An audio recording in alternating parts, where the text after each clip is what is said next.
Hey guys, welcome back to Bumping the Mic. We're going to be doing another episode of Cryptid Countdown.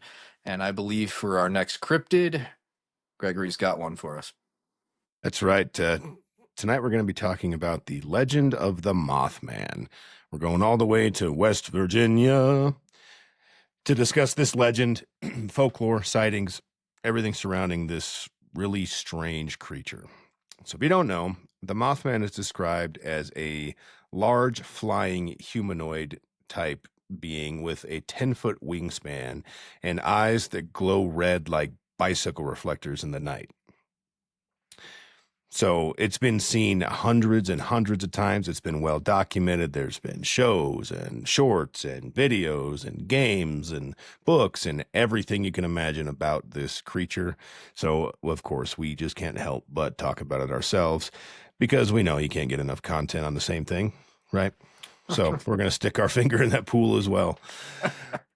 So this kind of all started in Point Pleasant, West Virginia, in an area called the TNT area, which is called that because it was formerly a World War II munitions depot for the United States Army, right? So picture a heavily forested area of West Virginia with several abandoned concrete domes that served as bunkers and ammunition storage during World War II. And locals report that it has just kind of an eerie atmosphere around it. Excuse me. So our first real sighting comes from 1965, mid 60s, when a group of two couples were traveling together near this area, and they spotted this tall winged humanoid with glowing red eyes flying in the sky. They stopped to get a better look at it, not knowing what it was, obviously. And when they did so, the eyes turned and fixated on them and started getting closer. The eyes started getting larger. They got back in the car and they started driving away. Looking back, they see this winged figure in the sky chasing their car down the road. They got to the nearest town, went to the police station, and filed a police report. Like the sheriff thought that they were making things up, but to satisfy them, they sent patrols out through that night and nothing else was ever spotted, right?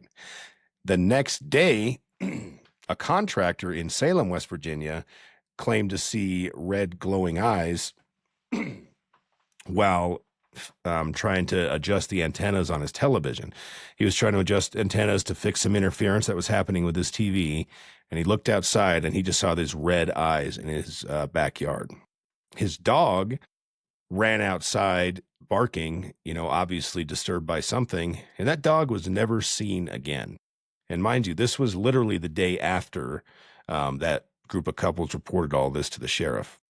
So again, these things were reported, and police and sheriffs sent deputies and officers out to the area to look around, and they didn't see anything. From then on, between the years of 1966 and 1967, there were over 100 reports that just started germinating in this area.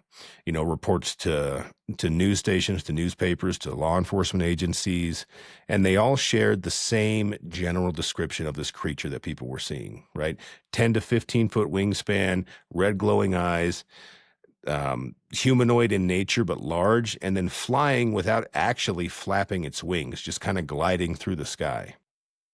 So when you get 100 people, just ordinary people, not fringe believers, reporting all the same thing, people start to pay attention, right? So, for those years in the mid 60s, this thing took off, no pun intended. So there's not any documentation as to what caused it, what started it. But for some reason, in the 1960s West Virginia countryside, the Mothman took flight, and legend has it he's still flying to this day. Yeah, now this one is like super interesting as far as cryptids go because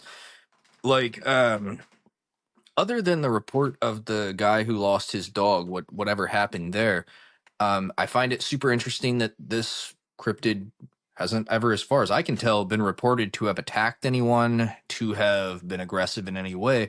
It is just solely like an omen or a harbinger of disaster. Usually, from what I found, like later on, it's saying that It will appear, some will see it, and disaster will follow. But the creature itself doesn't actually represent any danger from what I've been able to find.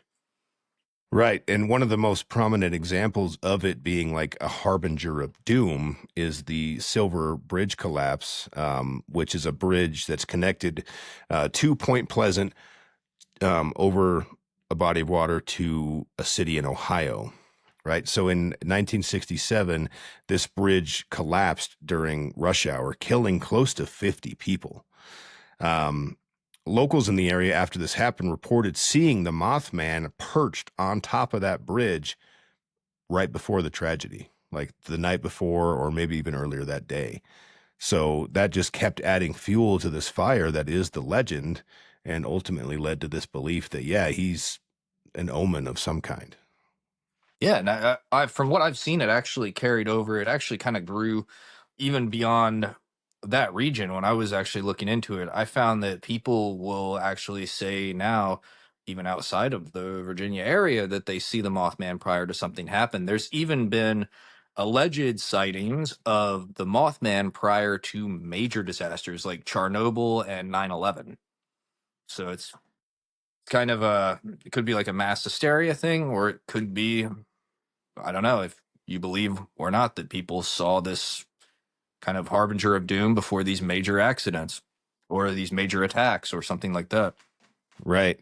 You know, in the late 60s, pretty much everything was localized to the West Virginia area, specifically around Point Pleasant, right? And then surrounding towns and cities. But in 1975, a man named John Keel wrote a book titled The Mothman Prophecies, which brought these stories to national attention. And ever since then, it has just spread worldwide. There was a film adaptation of the book in 2002, actually, by the same title. And it's actually it's a major tourist industry now in West Virginia, all stemming from this legend, right?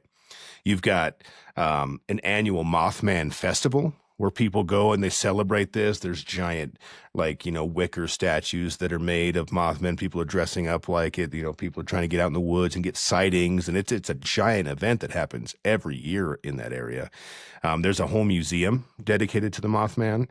There's even a 12-foot Mothman statue, like a statue made of steel in Point Pleasant that was erected in the early 2000s. So the locals have really embraced this legend as true West Virginia folklore and have just ran wild with it. That's probably their claim to fame, because I know I never heard of Point Pleasant before that. So, Right. so Yeah. like, And so it's just kind of crazy that people have embraced it as such, probably because there haven't been, like you said, reports of it actually harming anybody, except that poor little puppy.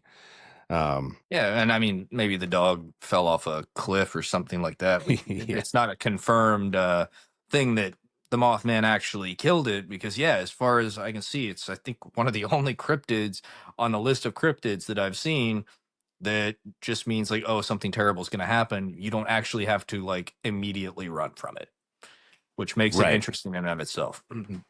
Yeah, and it'd be interesting to see kind of what stories are happening today. Like, I know obviously have these festivals and everything, but if it's so prominent and popular, the people are still seeing it and they're just not reporting it because now it's normal over there for this thing to be flying around doing whatever it does.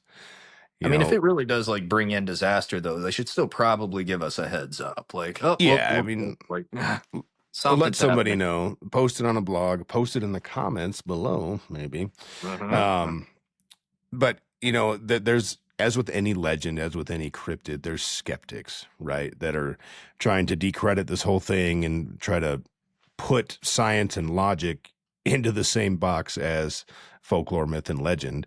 Um, so your skeptics, most of them are saying that, well, they're actually just sandhill cranes. They have large wingspan and red patches around their eyes, or it could be an owl, and people are just freaking out due to mass hysteria and the legend surrounding this thing. So don't pay too much attention to it.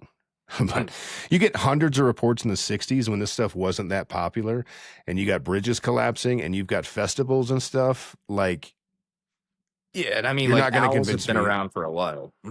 Yeah, people know what an owl is. People know what a sandhill crane is. I've seen those. They're not humanoid at all. Like, Hmm. shove it, right?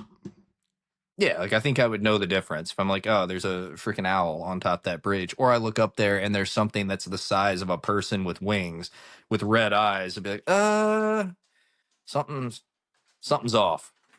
Yeah, you're not going to see red patches on a natural bird at night, right? Mhm. It's not going to happen. No, no, they So don't they don't glow. glow, right? It, So it's interesting, and there's enough of a culture around it now that if I'm ever down that way, I'd definitely stop and check out the museum for sure and see what's going on. I'm curious enough about it. Like it's similar to our conversations about the Yeti and the Sasquatch, right? Like there's not, um, i- if any, documentation about like aggressive encounters with these things. They're shy. So I'm not opposed to going looking for it myself and see what we see, right? yeah, that would be awesome. I would love to check out the museum because it's super interesting. So I would love to see what they actually have to show you in the museum, what they have to say. Um, yeah, super fascinating. And as long as you don't go on any bridges after you see it, I don't think you're probably going to get hurt. Yeah. So I'm curious what you guys think, though. Is this, a misidentified bird? Is it a harbinger of a death or simply just a mystery that'll never be solved, right? Let us know what you think of the Mothman in the comments below. If you've seen Mothman or you've had experiences or family members or whatever, or an encounter that changes the narrative from what we've been saying, we want to hear about it, right? Let us know in the comments. Hit us up in the email that's in the description below. Like we want to hear from you guys for sure, especially on stuff like this where it's so well known and now a cultural phenomenon that, I mean, I know some of you out there have heard of Mothman before. I'm willing to bet somebody out there's got a story too. So I definitely want to hear it. 100%. But, no matter what you think or believe, it is still one of the best known cryptid cases in the United States. It's inspired books, shows, studies, all this stuff. So there's something to it in some, fashion to have inspired this many people to get that excited about it. So, But however you believe in it, it certainly carries the weight of history behind it up until today, even. yeah, it's awesome. I can't wait to hear from you guys.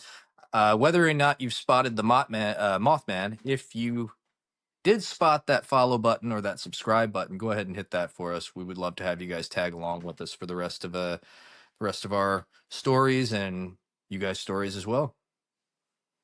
Absolutely. Yeah, hitting that subscribe button is never a harbinger of doom. It's safe, I promise. So I appreciate it, guys. Thanks for joining us on another Cryptid Countdown where we talked about the winged creature known as the Mothman. Shout out to all you West Virginians out there, and we'll catch you next time. Thanks, guys.